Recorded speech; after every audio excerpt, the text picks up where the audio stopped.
Hey, this is Bob from INSYDIUM. It's Top Tip Tuesday, and on today's video, we're going to be creating an underwater scene using some really nice curly tendrils with some particles which will stick to the end of those tendrils. It uses a few xpTraiL tools, so let's jump in. We'll start that clock and we'll begin.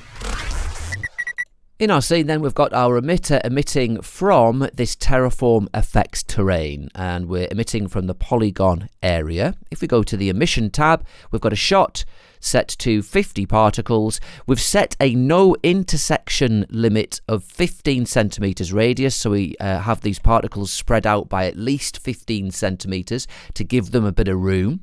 They've got a speed of 150 centimeters and a radius of 3. So what we're going to do is create some tendrils from these source particles. Let's go to modifiers, generate modifiers, and bring in an xpTendril. We don't want this to be a full scene length tendril. That just means that we're going to get this tendril going on for the length of the scene. We want a fixed length. So let's switch that off and put a tendril length of maybe 16 frames with 4 frames variation. Now if we hit play, you'll see that we're getting these tendrils.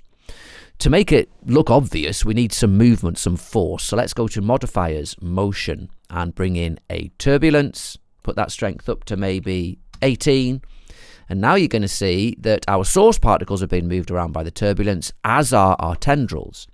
Now these tendrils look like kind of fixed particles that are swaying around in the turbulence, but actually it's an illusion. This is a constant stream of new particles, and what we want to do is we want to be able to see the tendril particles without seeing these source particles. So we'll do that with groups. Let's go to the XP emitter Groups tab. We're going to hold Control and Alt, which enables us to press this twice. 1, 2. We want to make sure we're using first group only, so all these particles now are being put into group 1. But we want the tendrils to be put into group 2. And we can do that by going to the xpTendril modifier, and look, there's a tendril group here. So let's just drag in 2.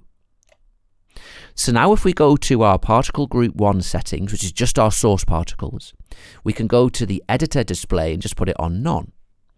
So now we're just seeing our source, our tendril particles. Great. So in the group 2 settings, let's put the color mode, we'll leave that as it is, but we'll change the size. Look, let's go to the radius and make these really small. Let's say 0.7. So now we've got these really small tendril particles. So now we can create a trail from these. Let's go to Generators, xpTrail. We want to drag in the emitter, and by default this is just going to trace that original particle, which is not what we want. But if we change the algorithm in the trail to tendrils, yes, look, now we're getting a trail for each of our tendrils, and they look dynamic. Fantastic. We can now mesh this. Let's go to Generators, xpSplineMesher.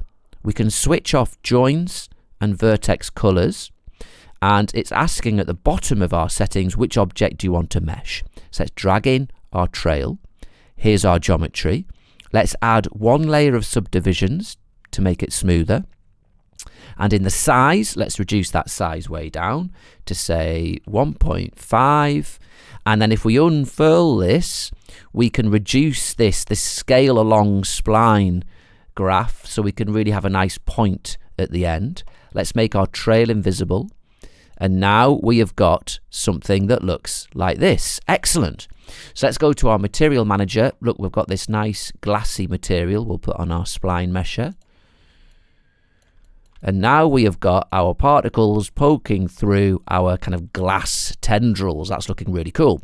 Right, now what we're able to do is we can spawn a particle on the tip of these trails. And we do that with a tag. Let's go to Trail, and we'll go to Tags, Extensions, INSYDIUM. And look, we've got an xpTrailTip. Let's click on this. And this has been made so we can put particles on the end of streamed particles. So it needs an emitter. So let's add a new emitter, and we'll call this one emitter tip.